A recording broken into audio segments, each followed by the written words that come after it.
challenges for fantasy managers heading into Sunday, week 3, is the fact that 5 backup quarterbacks are starting. So we have to rethink how we value wide receivers on those teams. According to Fantasy Pros, a composite of week 3 rankings, 4 of the 5, this assumes Brock Purdy sits, which as I'm recording this late Saturday night, he is questionable to doubtful. So we're assuming Mac Jones is out there, but 4 of the 5 are ranked in the top 19 to 22, which is pretty respectable. In fact, they're ahead. 4 of those 5 are ahead of Sam Darnold, Aaron Rodgers, and many other starters, normal, everyday starters. The Darnold thing can be a separate podcast, and you know my feelings on that. Possibly, you know how high I was on Darnold this summer. That his QB ADP was like 30 or something like that, and just didn't make sense. Just as I was high on him last summer. But this is not about Darnold. This is actually about another reclamation project that isn't quite a reclamation project because he's just a backup. But it's Carson Wentz. He has started 2 meaningless games the last 2 seasons, and it's respectfully that I say meaningless because it was the last week of the season, and he came in because they wanted to, his teams wanted to rest the starter. The last time he played a consequential game was in the second to last week of the 2023 season with Washington. It's a famous game in some ways, at least when I think about it, because he clearly seemed overmatched as the season went on. And Ron Rivera, the head coach, started him that game. There were a lot of people who felt it was a huge mistake.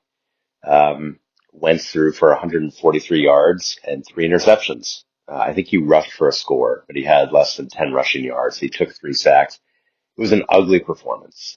And what was so notable about it is that after the game, there was a post-game interview, and Rivera, when asked, you're now eliminated from postseason contention, he said he was not aware that a loss that day would eliminate Washington, which, of course, on a whole separate note, shocking, and it goes without saying.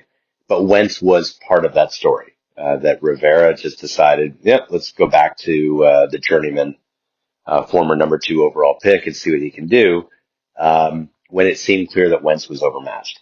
What I find so intriguing heading into today's games is that Wentz has this second chance, that J.J. McCarthy's injury gives Wentz an opportunity to kind of pull a Baker Mayfield. And of course, they're very different quarterbacks, and Mayfield was generally fine, and fine for being a former number 1 overall pick is not great, but he was fine. But then when he got a shot at the end of a 2023 season, maybe was it, and he looked pretty good and it earned him a contract with Tampa Bay, that was his launch, his relaunch, essentially. Wentz has been more in oblivion in terms of usage. That really the late 2022 season, when he was reinstalled for that 1 week, the writing was already on the wall that he was finished, or at least finished on that team and possibly finished for the rest of his career as a starter. He has Justin Jefferson, obviously. He has TJ Hockenson, obviously. He's got a fellow journeyman in Adam Thielen, who might or might not actually still have any gas left. And he has Jordan Mason, a very capable, borderline very good, starting running back who has been a backup for, a chunk of his time in the NFL.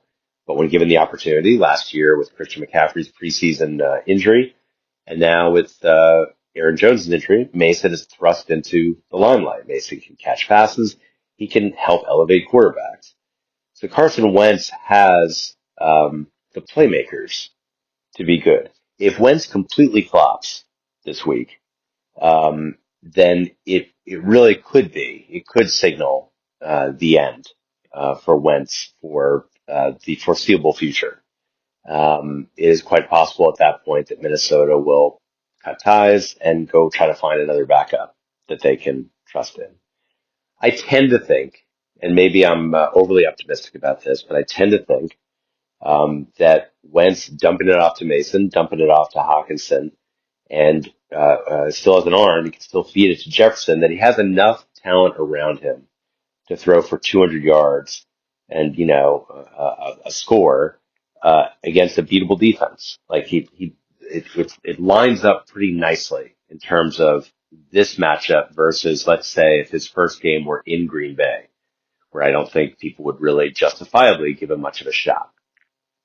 In this game, I think he does have a good shot, and it's going to tell us a lot about, in my opinion, whether Wentz can be someone who dynasty managers say, maybe he'll be a starter on a desperate team in 2024 if you look at, 2026, if he looks really good in 2025, even though in 24 and 23, he did nothing, even though for most of 22, he did nothing. It's not too late.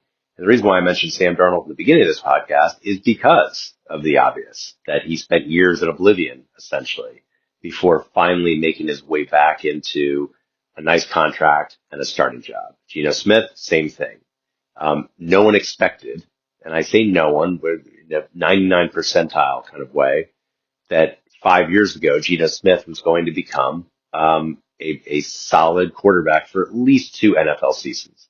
We'll see what happens this year. Same thing for Sam Darnold, that after his, I think it was Carolina stint, that it seemed that his career would probably end at the age of 25, 26 years old, whatever it was. He's had a rebirth.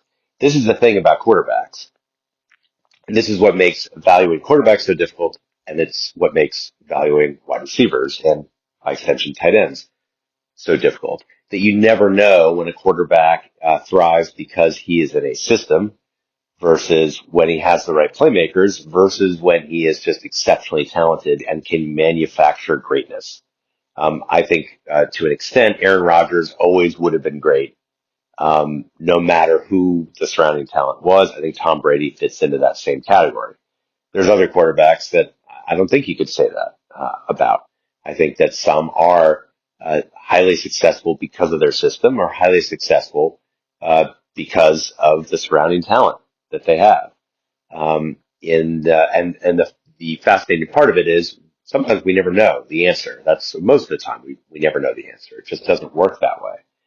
With Carson Wentz, we might be able to see that he has enough talent around him where if he does well, maybe it signals that Wentz, if he's on the right team and that he can be a top 20 quarterback. That maybe he just needs the right group.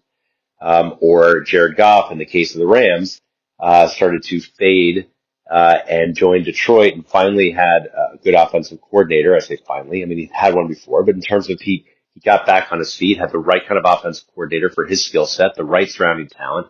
Goff became a very good quarterback, and that has prolonged his career at a time when it looked like, briefly, that he might go the way of Carson Wentz.